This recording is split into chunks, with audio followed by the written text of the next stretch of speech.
As a result, the slightest alteration to the present system in the hemoglobin would spell death. In fact, cyanide, one of the strongest known poisons, kills by attaching itself to the hemoglobin molecule and preventing it from performing this very function. All these facts once again reveal the baseless nature of the theory of evolution. The theory of evolution maintains that living things acquired their features gradually, stage by stage. Yet, like the other millions of systems in the body, the oxygen transportation system can only function if it is in its present perfect state. Even the slightest alteration in hemoglobin, which forms only one part of the whole oxygen transportation system, means the system as a whole is unable to function. For this reason, it is impossible for hemoglobin and the oxygen transportation system to have come about by evolution. Even a hemoglobin molecule on its own is evidence of the invalidity of the theory of evolution and proof of the perfection of God's creation.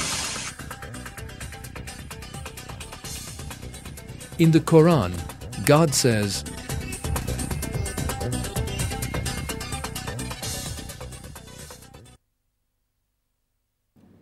"And in your creation and all the creatures He has spread about, there are signs for people with certainty."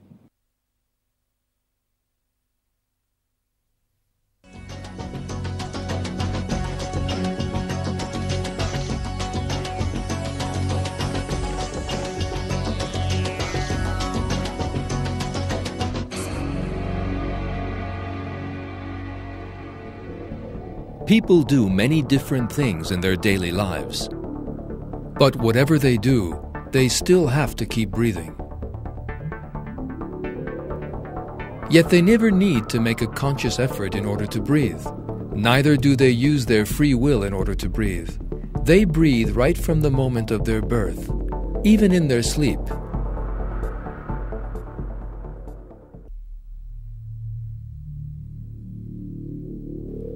The brain is the command center for the whole process of respiration. A group of nerves in the brainstem and the medulla region of the brain direct the respiratory system. The nerves in the medulla send commands to the muscles surrounding the rib cage to contract for 2 seconds. As the muscles contract, the lungs fill with air. Then, the nerve signals from the medulla are cut for 3 seconds. The muscles then relax. The air in the lungs is then expelled as the muscles assume their earlier form.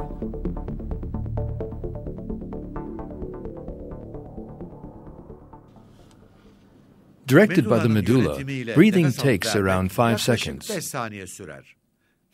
2 seconds for inhaling, and 3 for exhaling. Under normal conditions, a healthy person breathes some 12 times a minute. Yet that figure goes up under certain circumstances.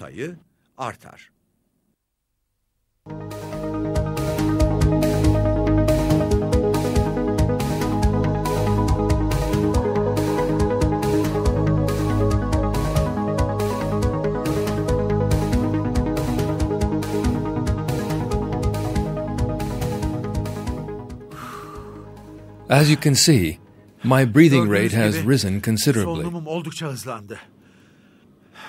Yet it is not me who has decided to breathe quickly at this moment. My chest muscles are forcing me to. And I feel discomfort if I try to breathe slowly. Since I have just worked out, my tissue had a greater need for oxygen, and my brain obliged me to breathe faster. In the same way that my breathing under normal conditions is out of my control, so is the way that I am currently breathing quickly.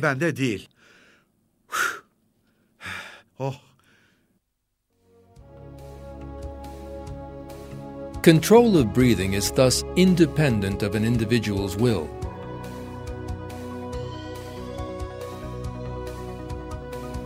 When the muscles work more than under normal conditions, they consume more oxygen. As the level of oxygen in the blood falls, the level of carbon dioxide rises. Muscle cells under pressure give off lactic acid.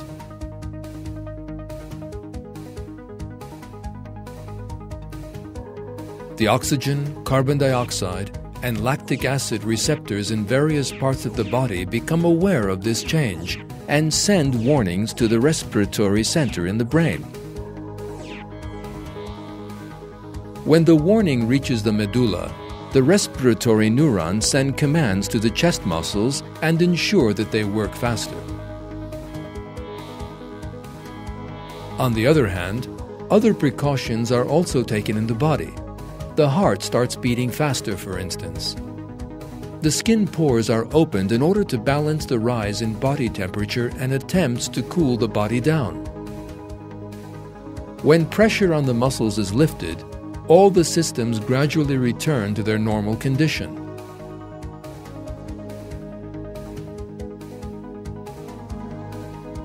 The flawless, interconnected systems work and serve beyond the individual's control, will, and knowledge.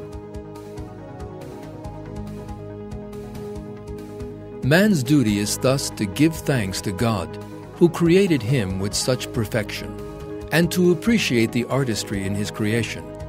In one verse of the Quran, God reveals,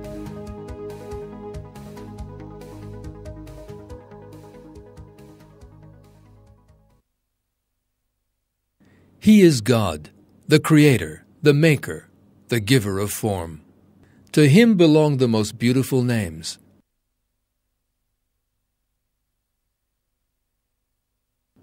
Everything in the heavens and earth glorifies Him. He is the Almighty, the All-Wise.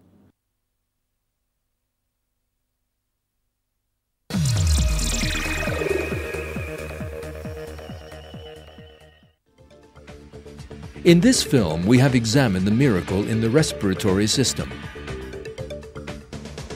The air conditioning system in the nose. The protective mechanism in the respiratory tract. The cilia which serve for a whole lifetime. The mucus which works alongside the cilia. The design in the windpipe. The flap which prevents you choking when you eat. The area the size of a tennis court inside your chest. The alveoli no bigger than a pinhead.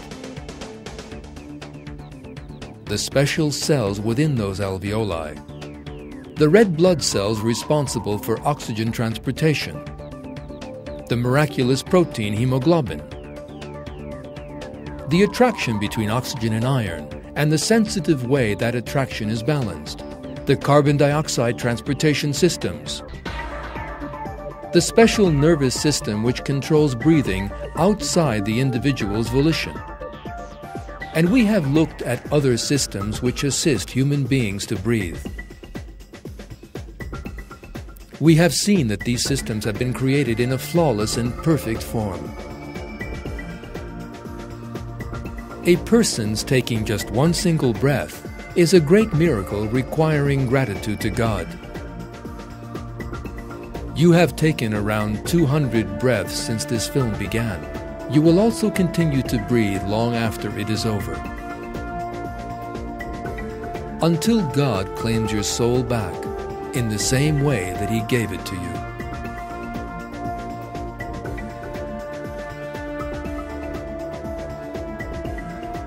When that day comes, when you take your last breath, you will have to account for everything you did and every blessing given to you throughout your life.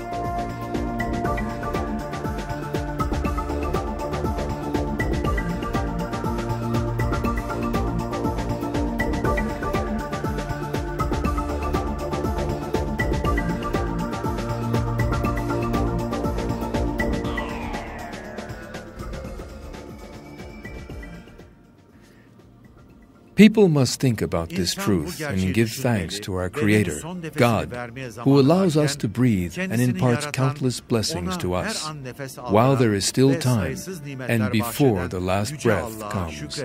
As God commands in the Quran,